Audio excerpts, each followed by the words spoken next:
സുരേഷിത കണ്ണടച്ച് മുന്നോട്ട് നോക്കി നിൽക്കുക. സുരേഷിന്റെ വളരെ പ്രിയപ്പെട്ട ഒരാളെയാണ് ഞാൻ ഇങ്ങോട്ട് കൊണ്ടുവരാൻ പോകുന്നത് കേട്ടോ. ഓക്കെ, തുറക്കില്ലേ? തുറന്നോ.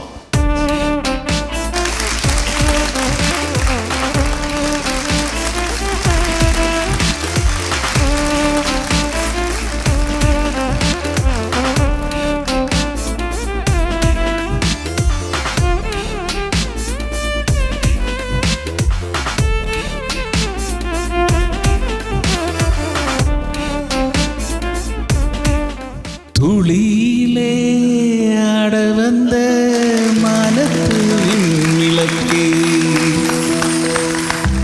ஆழியிலே கண்டெடுத்த அற்புத ஆண்டினத்தே, தொட்டில் மேலே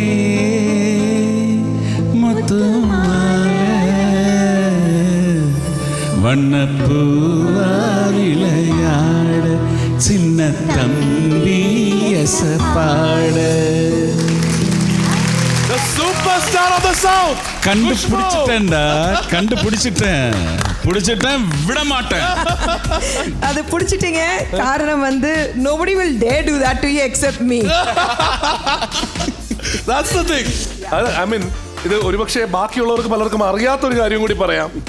The relationship that you guys have. ആ കൈ ഇങ്ങനെ മണപ്പിച്ചതെന്ന് പറഞ്ഞാൽ എനിക്ക് ഗന്ധമാണ് എൻ്റെ വികാരം എന്ന് പറയുന്നത്. എനിക്ക് അങ്ങനെ ഇഷ്ടമുള്ള ആൾക്കാരെല്ലാം ഞാൻ പറഞ്ഞിട്ടില്ലേ, ഞാൻ ഉമ്മ വയ്ക്കുമ്പോ പോലും ഈ കവിൾത്തടത്തിന്റെ പിന്നിലേക്ക് പോയിട്ട് അവരുടെ വിയർപ്പിന്റെ ഒരു ഗന്ധം കിട്ടും.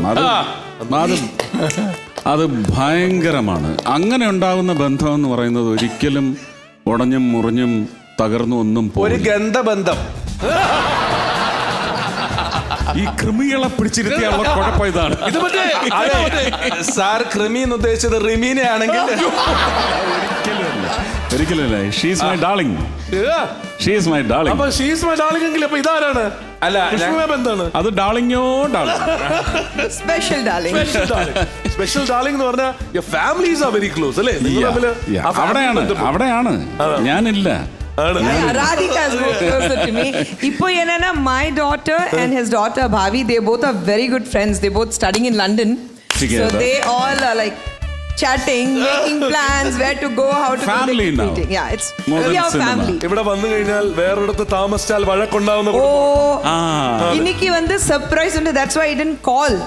இல்லனா நான் Trivandrum வந்து if I'm staying somewhere else I'm a dead meat. And you're supposed to stay there അല്ലേ? അല്ല വേറൊരിടത്ത് പോകാൻ പറ്റില്ല.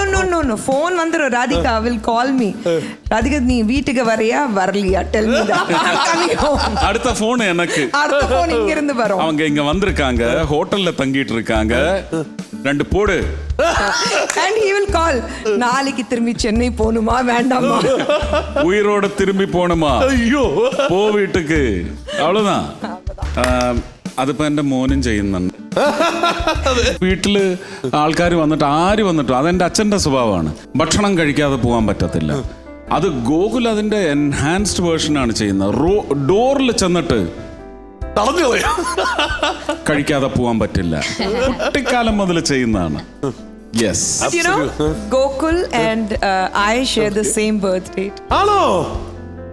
അതാണ് ഒരിക്കലും September 29. September 29. September 29 it's coming up. അപ്പൊ എന്തായാലും യാദവം, മാനത്തക്കൊട്ടാരം, അതെ, അനുഭൂതി. മൂന്ന് സിനിമകൾ. Yadavam, my first film with him. I remember the banners and posters, the bold and the beautiful.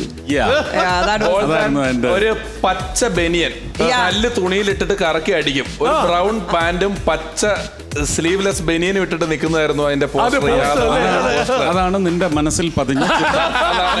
അതാണ് അന്നത്തെ പിള്ളേർ മുഴുവൻ വീട്ടിലെ അച്ഛനമ്മമാരെ എന്നെ ഫോണിൽ വിളിച്ചും എന്റെ ആൾക്കാരുടെ അടുത്തും ഒക്കെ ഒരുപാട് കംപ്ലൈന്റ് പറഞ്ഞു. വീട്ടിലുള്ള പിള്ളേരൊക്കെ വെളിയിൽ പോയിട്ട് കല്ലെടുത്ത് തോർത്തിനകത്തെടുത്ത് ചുറ്റിയിട്ട് എറിഞ്ഞിട്ട് TV ഒക്കെ പൊട്ടിപ്പോയി എന്നൊക്കെ പറഞ്ഞു.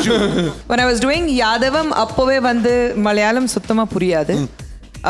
He used to help me so much with my dialogues. He used to sit with me and this is how you have to say it. My modulation, correction, everything he used to do it. And the amount of patience he showed was amazing. But I think the best thing about Suresh Etta is that you feel very safe when he's around. Oh, okay. Any kind of a crowd you work in, you know you're safe. He'll be like one big protective man around. He'll be looking. Yaar, enna tappu pandradhukku muvendraanga. First thing he'll go in. അപ്പൊ അത് കൃത്യമായിട്ട് പറഞ്ഞു കഴിഞ്ഞാൽ ഇതേ dialogue കുറച്ച് നേരത്തെ ഞാൻ അവിടെ വെച്ച് ഇന്റർവ്യൂ ചെയ്തപ്പോ നിതാപിള്ളയും നൈലയും പറഞ്ഞ കാര്യങ്ങളാണ്. അതായത് ഫ്രം ഖുഷ്ബു ടു നിതാപിള്ളെ ഇതാണ് പറയാനുള്ളത്. when he is around, women feel safe. Very safe. Very safe. അതുപോലെ ഈ അനുഭൂതിക്ക് ഒരു കഥയുണ്ട്. അനുഭൂതി എന്ന് പറയുന്ന സിനിമ എന്റെ ഓർമ്മ ശരിയാണ്, അതാണ് ആദ്യം ജനകീയമായിട്ട് പൈസ പിരിച്ച് ക്രൗഡ് ഫണ്ടിങ്. അതെ, ക്രൗഡ് ഫണ്ടിങ്. ഞാൻ വീട്ടിൽ പൈസ ചോദിച്ചിട്ടുണ്ട് സിനിമയുടെ പ്രൊഡ്യൂസർ ആവാൻ 100 രൂപ. അല്ല 10 രൂപയായിരുന്നു. ആള് 10 രൂപയുടെ മൾട്ടിപ്പിൾസ്. ആണല്ലേ? Okay. പത്രത്തിൽ വരികയാണ് നിങ്ങൾക്കും നിർമ്മാതാവാം. അതെ, 10 രൂപ കൊടുത്ത് നിർമ്മാതാവാമെങ്കിൽ പിന്നെ എനിക്കൊക്കെ എന്നാ കുഴപ്പം, പക്ഷെ അതും വീട്ടിൽ നിന്ന് തന്നില്ല.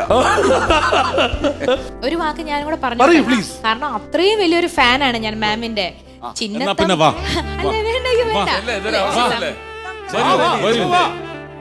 ഒന്ന് കെട്ടിപ്പിടിക്കാലോ ആ, ഒന്ന് കെട്ടിപ്പിടിച്ച് ഞെക്ക്.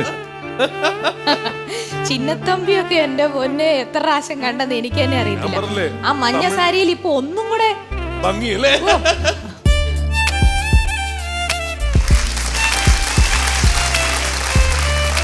അത് പറഞ്ഞേ, തമിഴിലെ ഒരു നായികയുടെ പേരിലെ പാട്ടുണ്ടായിട്ടുള്ളൂ, ഓ, അത് ഖുഷ്ബുവിന്റെ പേര്. പിന്നെ അമ്പലങ്ങളോ, എത്ര അമ്പലങ്ങൾ. തമിഴ്നാട്ടുകാർ ഖുഷ്ബു മാം എന്ന് പറഞ്ഞു കഴിഞ്ഞാൽ പിന്നെ നമ്മളൊക്കെ ഐ എം ഫ്രം ഖുഷ്ബു നാട്